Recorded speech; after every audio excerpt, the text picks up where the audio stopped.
dia, queridos advogados, queridas advogadas, estagiários, nosso pessoal lindo, maravilhoso aqui do MEIA, do Grande MEIA, nossos acadêmicos de direito, a OAB 55ª subseção, ela é feita para vocês, né? E isso é muito bacana. Começamos hoje com a nossa live com o querido Pedro Raeli. Falei certinho o nome? Falou certinho. Isso. O Pedro, que veio da nossa comissão da Jovem Advocacia, hoje está com a comissão de Direito Penal, Processo Penal, vem falar para vocês sobre como resolver o impasse da presunção da inocência da fé pública. É uma temática bastante polêmica, né, Pedro? É sim. Mas antes da gente iniciar, eu quero afirmar, confirmar, reafirmar o convite para que vocês venham à inauguração da nossa nova sede, dia 10 de maio, às 18 horas. Gente, está ficando linda, linda, linda. Aquilo ali é cheio de amor, carinho, assim, cheio de coração quentinho e preparadíssimo para a grandeza do MEIA, do Grande MEIA. Eu fico assim super emocionada quando eu penso, quando eu falo, porque eu acho que vocês vão amar, entendeu? Vão amar, muito lindo. Bom, então vamos começar, Pedro. Fale um pouquinho inicialmente de você, se apresente para os nossos internautas, né? Quem é o Pedro, quais são as expectativas do Pedro, que comissão é essa que está nascendo agora no MEIA, no Grande MEIA, tá? E depois a gente vai entrar no assunto. Perfeito. Bom, então obrigado pela palavra. Gostaria de me apresentar. Eu me chamo Pedro. Atualmente estou como presidente da Comissão de Direito e Processo Penal e tenho essa tarefa hoje de falar com vocês a respeito do princípio da presunção de inocência e a fé pública que os agentes públicos possuem no exercício da sua função. E dentro dessa temática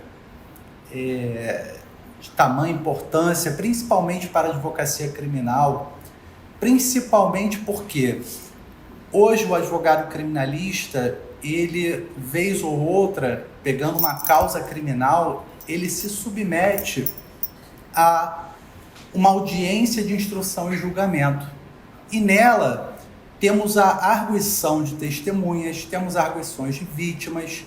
E quando falamos de uma testemunha que seja policial militar ou policial civil, temos uma grande problemática que seria a fé pública que ele dispõe, que não podemos trazer ela para dentro do processo.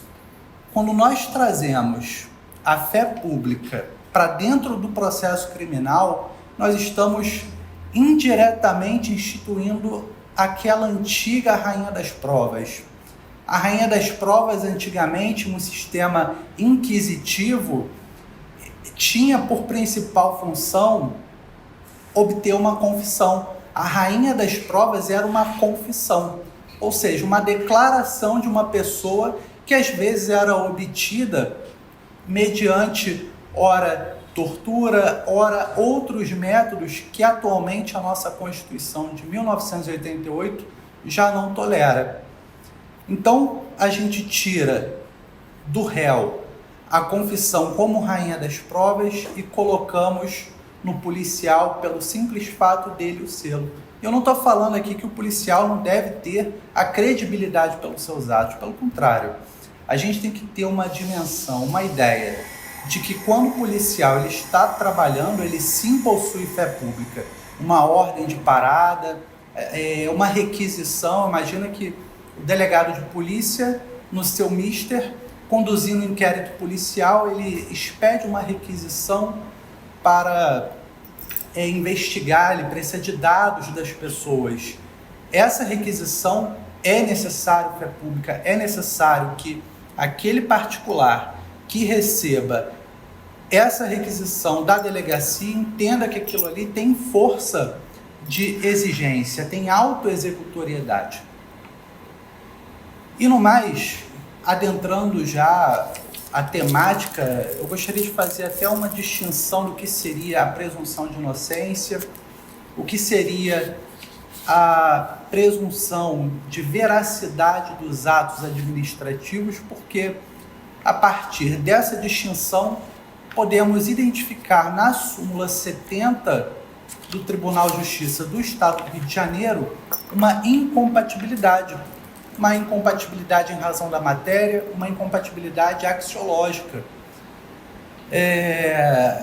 Num primeiro momento, o princípio da presunção de inocência, que é tratado também como presunção de não culpabilidade, ela tem previsão na Constituição, no artigo 5º, ela tem previsão na Convenção Americana de Direitos Humanos, no artigo 8º, item 2, que basicamente reflete a ideia de que ninguém será considerado culpado senão com o trânsito da sentença penal condenatória.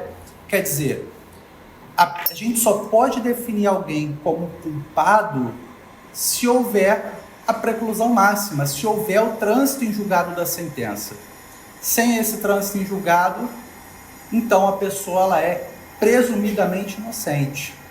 Eu vou fazer assim, um comentário com você, Pedro, porque você sabe que, logicamente, a gente está falando para a jovem advocacia que recebeu sua carteira recentemente, e muitos deles têm muitas dúvidas a partir do momento em que vai atender o cliente na delegacia. E dentro dessa temática da presunção de inocência da fé pública, quais são os cuidados iniciais que esse jovem advogado ou advogada deve ter ao conversar com o seu cliente ou ao preparar para os depoimentos dele, evitando esse tipo de situação? No caso, o jovem advogado, ele tem que ter uma dimensão de que tudo que ele coloca dentro de um procedimento investigativo reflete toda a ação penal e, quem sabe, se reproduz até em uma sentença. O que não pode ser feito. O inquérito policial ele tem uma força probatória relativa. Significa dizer que ele deve ser cotejado, ele deve ser aquilatado pelo juiz junto com outras provas. Então, quando ele vai orientar o cliente, ele tem que orientá-lo não alterando com a estrutura da verdade, mas sempre identificando pontos cruciais que possam demandar uma atenção. Às vezes, um momento que, nesse fato aqui, você silencia, porque o direito ao silêncio é um corolário do princípio da presunção de inocência. Então, a gente já tem essa viabilidade, esse tipo de tratamento já no inquérito policial, de acordo com a presunção de inocência. E quando deslocamos isso para uma audiência de instrução e julgamento, depois da ação penal, depois que o jovem advogado, ele efetivamente já fez a resposta à acusação dele, o juiz já designou uma audiência e nós temos uma realidade em que a maioria das testemunhas são policiais. E esses policiais detentores de fé pública implicam uma série de cuidados e zelos que o advogado lá na prática, durante a sua audiência, deve tomar cuidado. Isso por quê? Conforme eu falei, a premissa maior é que a presunção de inocência ela tem previsão na Constituição. Ela tem previsão em tratados internacionais que o Brasil faz parte. Então, perante a comunidade internacional, o Brasil, como pessoa jurídica que se comprometeu a cumprir com o mandamento de que as pessoas serão consideradas inocentes. É presumidamente inocente. O Supremo Tribunal Federal já bateu nessa tecla da presunção de inocência. A presunção de inocência, portanto, decorre de determinadas regras. E a principal delas é a regra de tratamento dentro do processo e a regra de ônus da prova. E como funciona o ônus da prova no processo penal? É diferente. É diferente, às vezes, no processo civil, cabe ao autor falar o fato constitutivo do seu direito e o réu, fato modificativo, extintivo daquele direito. No processo penal, não, Grácia. Na verdade, o processo penal, o Ministério Público é quem cabe alegar que o réu praticou um fato típico, ilícito e culpável. Ele perpassa por toda a estrutura fragmentada do crime. Nós temos aqui uma estrutura fragmentada do crime que decorre essa análise do Ministério Público. Há na doutrina quem entenda o seguinte: o Ministério Público vai acusar e ele deve comprovar apenas a existência de um fato típico e para por aí. Ou seja, o advogado, a defesa que teria que comprovar uma excludente ilicitude, que ele agiu em legítima defesa, por exemplo. Mas não é essa a regra. O Ministério Público não é um órgão de acusação meramente. Ele é o fiscal da lei. E como fiscal da lei, o dever é dele de demonstrar que o réu, o seu cliente, jovem advogado, praticou um fato típico, ilícito e culpável. Então, como a presunção de inocência impacta justamente aí? O Ministério Público, ao denunciar, ele demonstra a reunião desses 3 substratos para fazer uma denúncia. É a ele que cabe essa desconstrução do estado de inocência. Então, quando alguém entra num processo criminal, a pessoa é acusada num processo criminal, ela deve ser tratada como ela é inocente, até que sobrevenha uma sentença e dessa sentença ele seja condenado e não reste mais recurso algum. Tem que ser garantido todos os recursos para que ele assim faça jus a esse direito, que é o direito de presunção de inocência. E eu queria falar também a respeito da fé pública, porque a fé pública ela é importante. E traçando essa distinção da presunção de inocência, a gente já observa, olha, a presunção de inocência, a regra é, o Ministério Público comprova. De outro lado, quando a gente tem a presunção de veracidade, isso é característico de atos administrativos. Por ser característico de atos administrativos, é que nós temos que ter em mente que ela fica incompatível de ser trazida dentro do processo penal. Porque o que implica exatamente essa presunção de inocência que, vez ou outra, colide com o processo criminal? Implica dizer que, quando a administração pública pratica um ato administrativo, ela tem posição de superioridade. Imagina que a administração pública precisa aplicar uma multa em um carro que está estacionado de forma irregular. É plenamente admissível que ele o faça e que seja presumido que o carro esteja irregular, que essa multa foi aplicada de acordo com o direito. Isso daí reúne prerrogativas inerentes à administração pública, mas isso é matéria de direito administrativo. Tem uma pergunta aqui para você, né? Tem? O Daniel perguntou, doutor, quando o cliente em sede de delegacia só fala na presença do advogado, o que significa isso? Seria uma hipótese do Nemo Tenetu Sidetere, falei certo? Falou certo. Nosso falou querido certo. Dr. Daniel Fonseca. Muito obrigado por estar nos acompanhando, Dr. Daniel.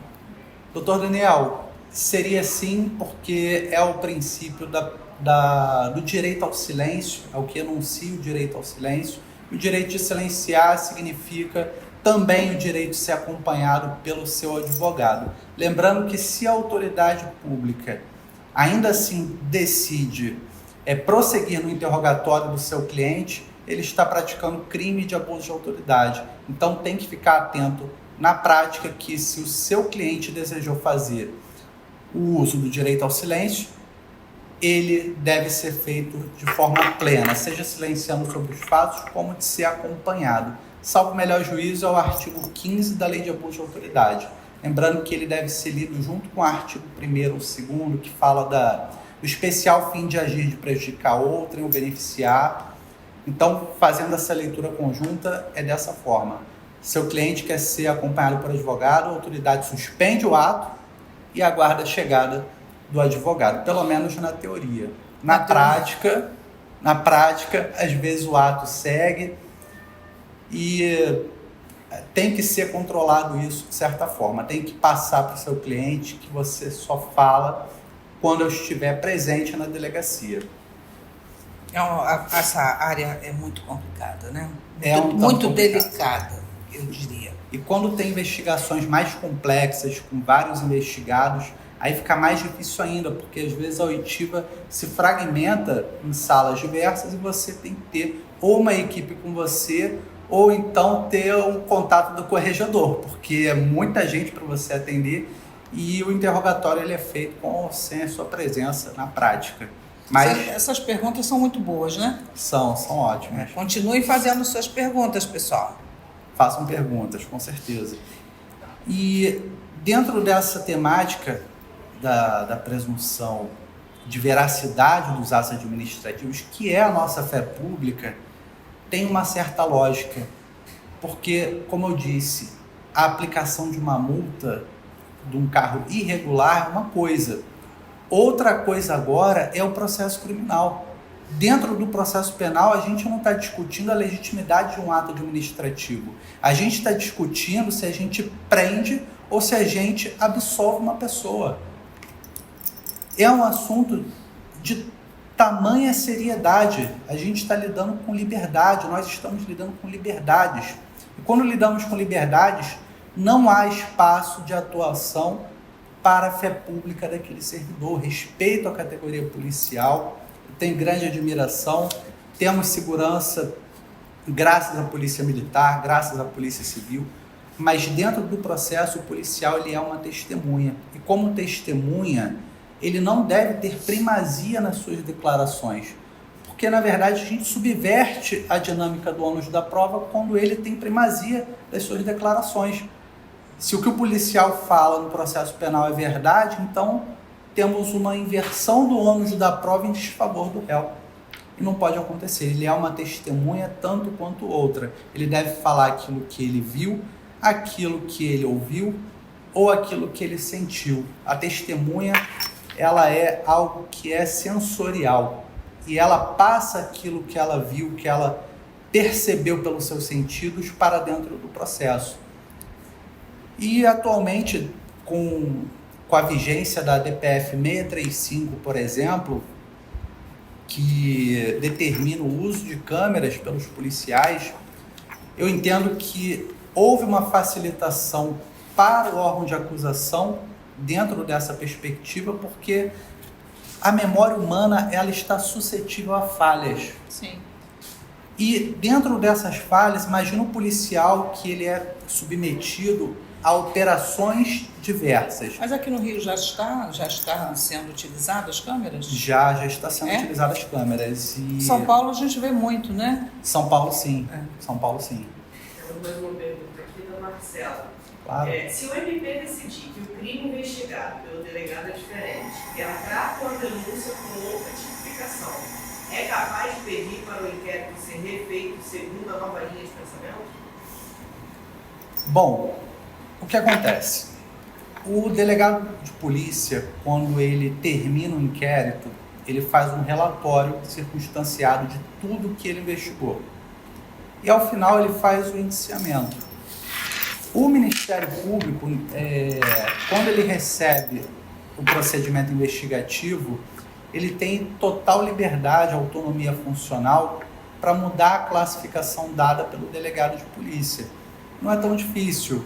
Basta imaginar um estelionato, onde a fraude é empregada como um fim em si mesma, a fim de obter uma vantagem indevida.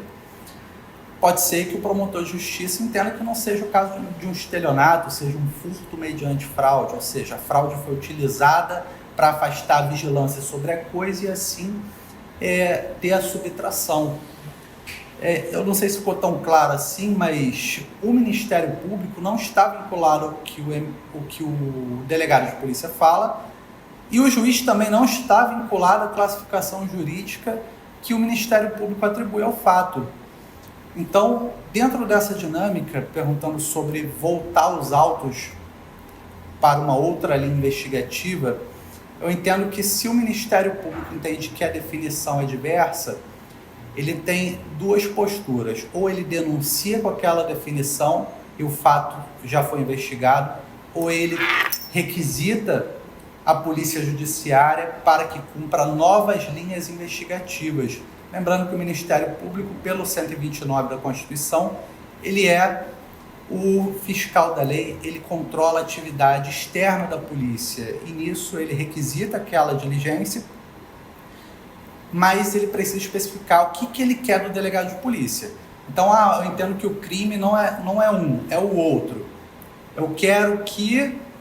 E aí ele vai ter que dar ao delegado de polícia o que ele quer, porque o inquérito policial ele só volta para a polícia se tiver diligências a cumprirem, maiores esclarecimentos. Senão, ele pode ou denunciar, oferecer um ANPP, que é o Acordo de Não Persecução Penal, que está dentro da linha do consenso, dentro do processo da justiça multiportas. Eu acho até que os nossos internautas podem sugerir temas para as palestras que a comissão vir a implantar aqui na nossa subseção. Não é isso, Pedro? É claro. São muitas dúvidas. O direito penal, assim, a gente se apaixona desde a graduação, né? É uma questão... não me apaixonei, não. Não se apaixonou, não, Graça? Eu não. Mas o pessoal gosta do direito penal, são diversos temas que têm que ser explorados, precisam realmente ser debatidos e a nossa comissão está aberta para qualquer pessoa que queira comparecer, participar, trazer ideias.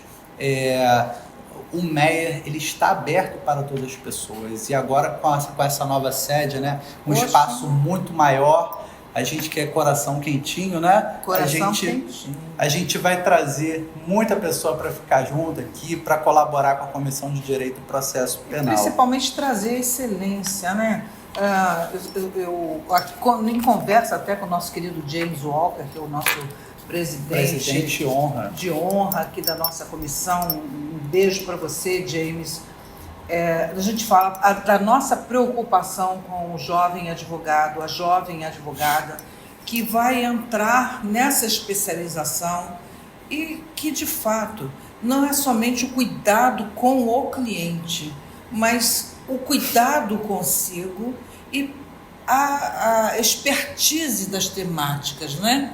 Porque muitas das vezes, dentro da técnica, você consegue solucionar muitos problemas, não é isso, Pedro? Consegue. Na verdade, a gente não precisa o tempo todo entrar em embates com autoridades, tá? Isso. Todos estão exercendo a sua função. Exatamente, estamos todos trabalhando ali. Quando você chega numa delegacia, do outro lado do balcão, o policial está trabalhando, o delegado, e nós, advogados, também estamos ali a trabalho, não estamos ali a passeio, até porque um passeio na delegacia seria bem delicado, né? Mas estamos ali trabalhando. E uma coisa, a doutora Grácia mencionou aqui, foi o nosso presidente de honra, doutor James Walker. Ele falou uma coisa interessante quando ele fez uma live aqui, que é a questão da conformação do advogado com a legislação que rege ele.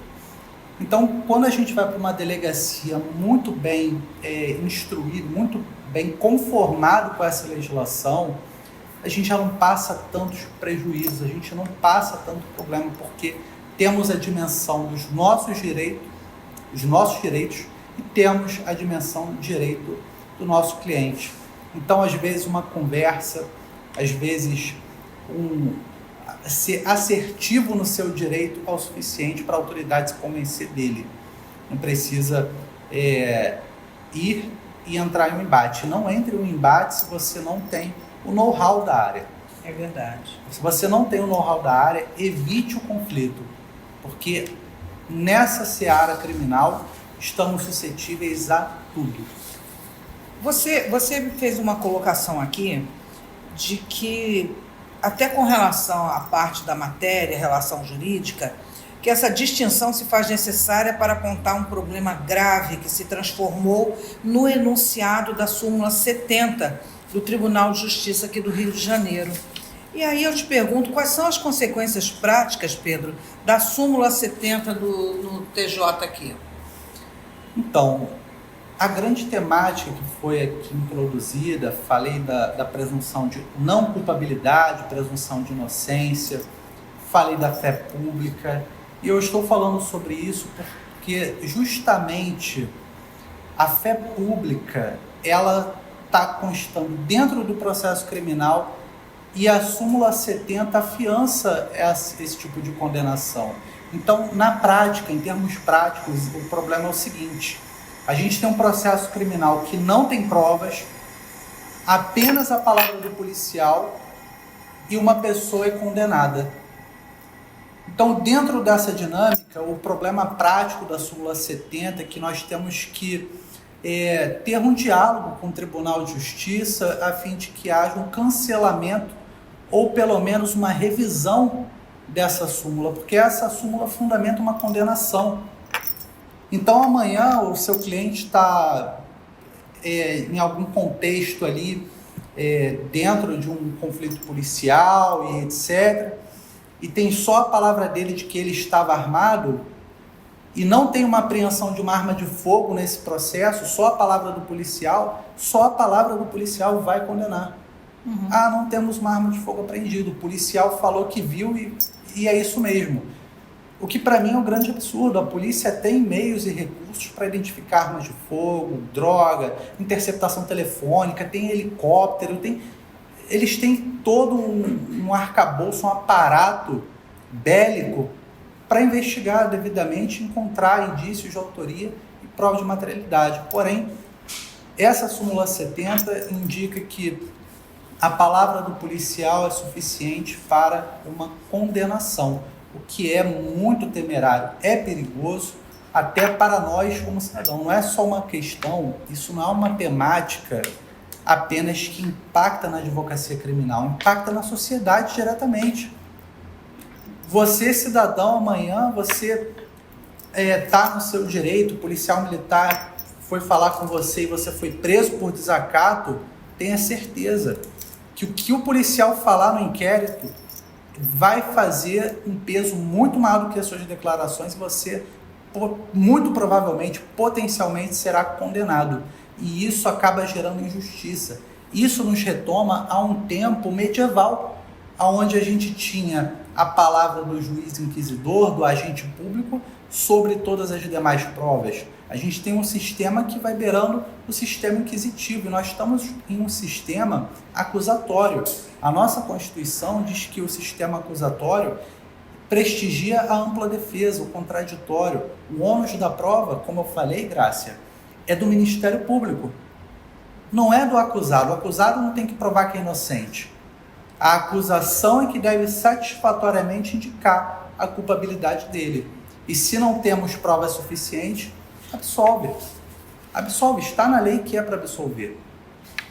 Então, essa é a grande problemática que a súmula 70 traz. A gente tem a questão do policial ser submetido diversas vezes a operações policiais e a audiência sobre o caso penal acontecer 1 ano depois, às vezes.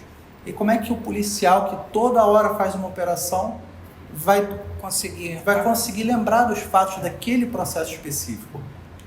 Toda hora é um conflito, toda hora alguma questão, ele não vai se recordar. Nesse ponto, a câmera ajuda bastante, porque fica registrado e guardado, né? Fica registrado. Inclusive, tem uma lei estadual que, a mando dessa DPF 635, determina o uso das câmeras, e quando resultar de força letal da polícia, ou então quando resultar em um simples registro de ocorrência, é necessário que o policial militar entregue essas filmagens e elas ficam depositadas à disposição da justiça. Em termos práticos, o advogado criminalista pode requerer ao juízo a disponibilização dessas imagens.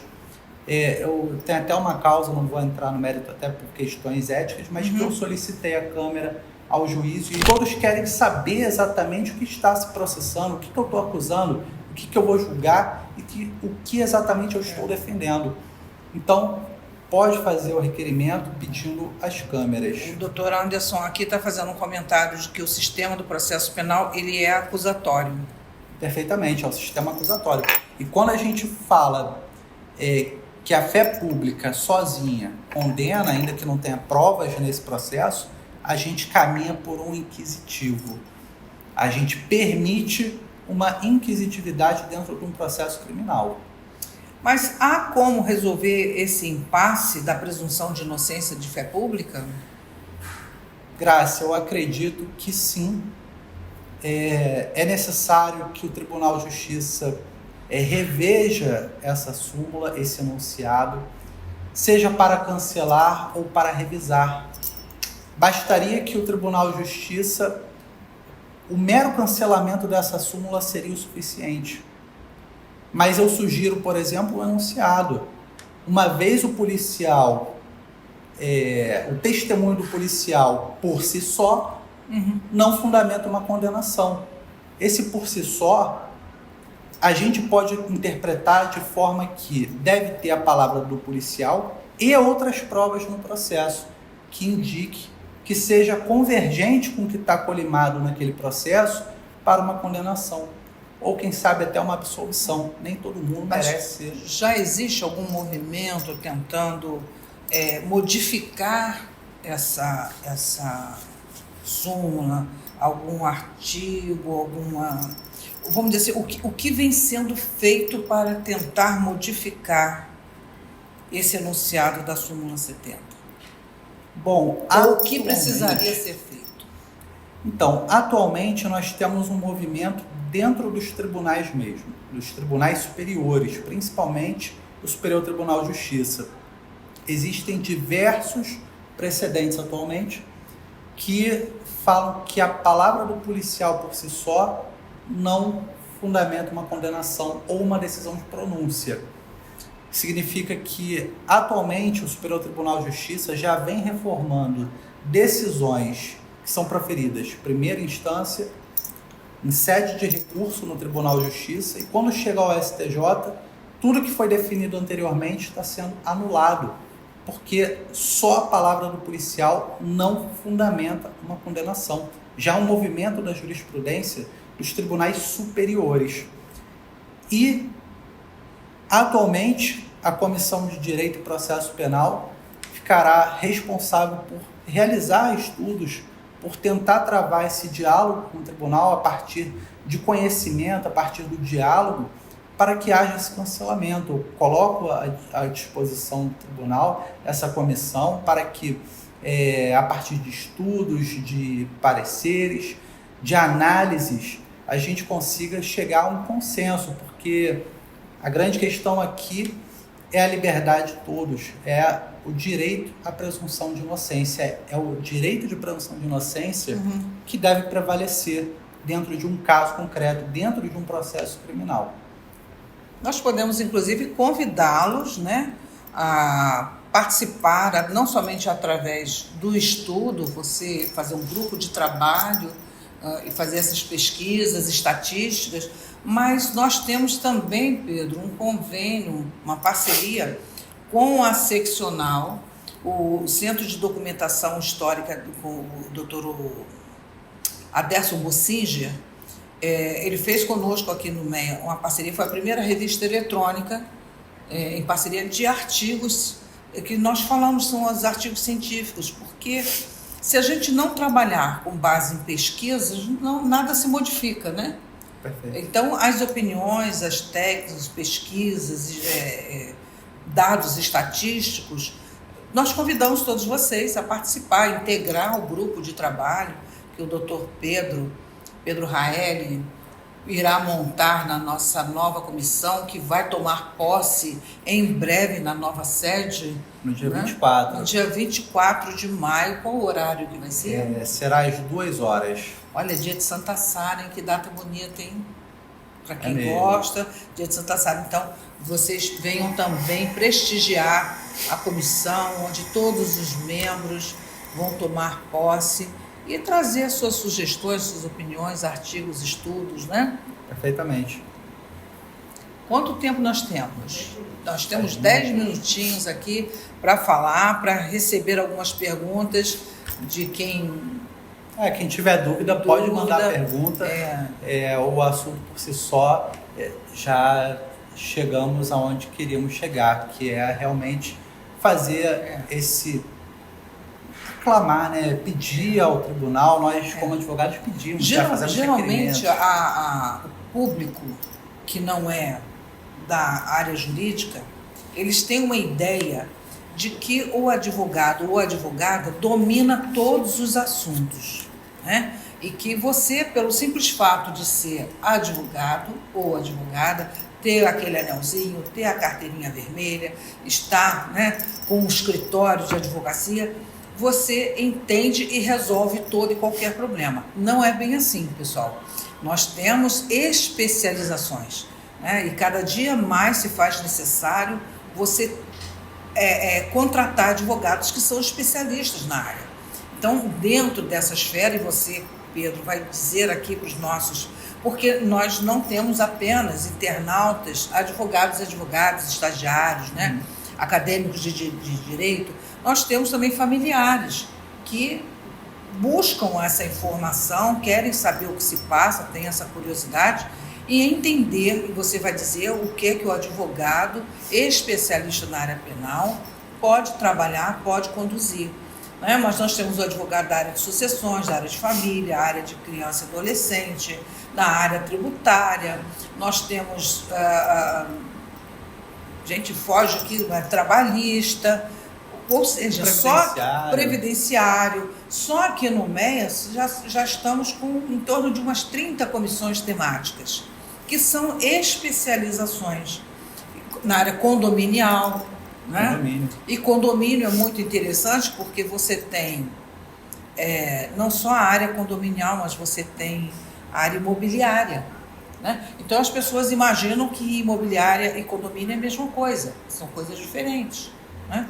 Então você pode falar um pouquinho já estamos caminhando aqui no final, para os nossos queridos colegas e colegas, o que é o direito penal, o que é o advogado especializado na área criminal. Eu costumo dizer que eu comparo muito a advocacia à medicina. Se a gente está com dor de cabeça, a gente pode ir no clínico geral. O clínico geral, ele seria entre aspas, faz tudo. Ele tem a dimensão geral ali, ele inclusive vai te encaminhar a um especialista se essa dor de cabeça for um problema maior. E essas especializações, elas são necessárias para o aperfeiçoamento, não apenas do advogado, mas da jurisdição. Porque quando nós, advogados, levamos uma causa ao tribunal, nós estamos levando a voz daquele cidadão para ser acolhido. Então, quando a gente tem um advogado que é especializado naquela área, tenha certeza que a causa vai se desenvolver de uma forma melhor, diferenciada. E dentro do direito penal, o advogado criminalista, ele atua normalmente em defesas criminais. Pelo menos esse é o carro-chefe da área criminal. Então, o indivíduo está sendo acusado, seja justamente ou injustamente acusado, ele merece defesa. Isso é uma cláusula pétrea, inclusive. Se você for acusado, você tem direito de se defender. E não apenas de se defender, ser acompanhado por um advogado da sua preferência, por um defensor público, se não dispuser de meios e recursos. É importante falar também que empresas também precisam de advogado criminalista. Empresas precisam de advogados criminalistas. Inclusive, o Dr. James, ele atua justamente no direito penal empresarial. Ele faz a parte compliance de empresas. Com a lei de lavagem de capitais, por exemplo, se inaugura essa questão do compliance e trabalha-se com certas atividades econômicas, empresariais, para evitar uma responsabilização daquela empresa em termos criminais. Atualmente, no Brasil, a pessoa jurídica ela pode ser alvo de uma persecução penal, assim como uma pessoa natural, por exemplo, em crimes ambientais. Então, se, por exemplo, ficar constatado que o responsável contratual daquela empresa praticou uma infração penal, tenha certeza, o Ministério Público vai propor uma ação penal em desfavor daquela empresa, e essa empresa está suscetível, inclusive, a ser perdida, a ser extinta.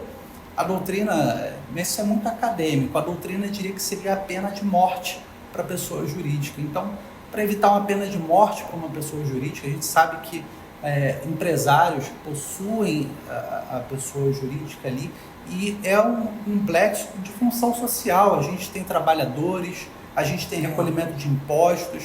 Então, para evitar esses transtornos maiores dentro da área criminal, para empresários, existe a possibilidade do criminal compliance, que seria aquele conjunto de métodos para conformar a empresa com a legislação e evitar um transtorno na seara criminal. E, para encerrar também, tem diversos nichos, tem a possibilidade do advogado criminalista atuar na acusação, por exemplo. Você se habilitar num processo criminal para ser assistente à acusação. Então você, às vezes, chega uma pessoa para você, que é jovem advogado, fala que foi vítima de violência doméstica. O que eu faço? Você é um nicho que pode ser explorado. Eu acho que tem muitos colegas, assim, não os que já estão atuando. Nós falamos muito também, queridos amigos e amigas, para os que estão iniciando a carreira, né, Pedro? A nossa preocupação é fazer com que os nossos colegas tenham a excelência no domínio da sua especialização. E eu acredito que muitos também têm dúvidas com relação a tribunal de júri, como é o comportamento. Eu gostaria que numa próxima pauta ou em alguma outra palestra você pudesse trazer aos nossos colegas alguma coisa também sobre o tribunal de júri. É claro. Que eu acho que porque dentro da área penal existem muitas especializações, né? Mas também há aquele momento em que o advogado que acompanhou o inquérito chega até o tribunal, aonde vai defender o seu cliente perante a um júri. E acredito que muitos têm essa curiosidade, aí envolve também oratória, né? Inteligência emocional, uma série de situações na proteção daquele cliente, né? Claro.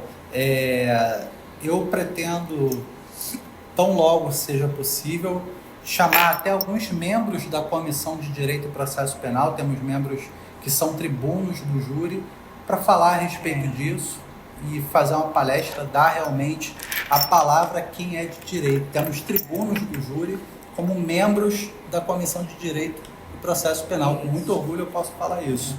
O doutor Anderson, ele fala aqui, essa súmula 70 do TJRJ foi mal redigida. Não desautoriza a condenação, porém não permite também, tendo em vista a insuficiência de provas, somente com os agentes do Estado. E também falou, o tema jurídico, tema do Tribunal do Júri é top. É ótimo. Não é? Ótimo. Esse aqui não desautoriza. Não desautoriza, mas a palavra final é sempre do juízo. Então o juízo acaba chegando em condenação.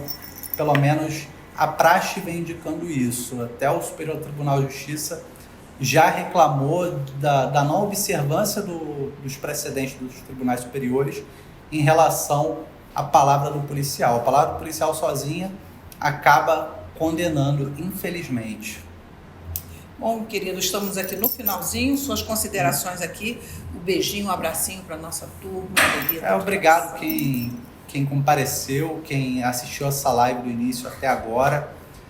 Gostaria de convidar todos às reuniões ordinárias que terão da Comissão de Direito e Processo Penal, e não apenas da Comissão de Direito e Processo Penal. Venha para a OAB do Meier, participem, é importante, é interessante, até em termos de aperfeiçoamento, em termos de networking, você vai conhecer pessoas. Então, não deixe de comparecer à OAB, porque aqui, às vezes, pode ser o seu diferencial. Só isso mesmo. É isso, né? Pedro, muito obrigado. Muito obrigado. Gente, muito obrigada a vocês. Nós vamos, daqui a pouquinho, também ter uma live com a nossa querida doutora Gracília, da nossa Comissão do Direito de justiça filosófico-sistêmica, que eu amo também de paixão. Eu não sou especialista em todas essas áreas, mas eu amo vocês de paixão. Eu fico encantada. Como o direito é lindo, maravilhoso. Pedro, muito, muito obrigado. Muito sucesso na nossa comissão aí de penal, processo penal. Muito obrigado, James, por você apadrinhar, abraçar e acompanhar todos esses jovens advogados e advogadas. Nosso coração quentinho para vocês. Obrigada.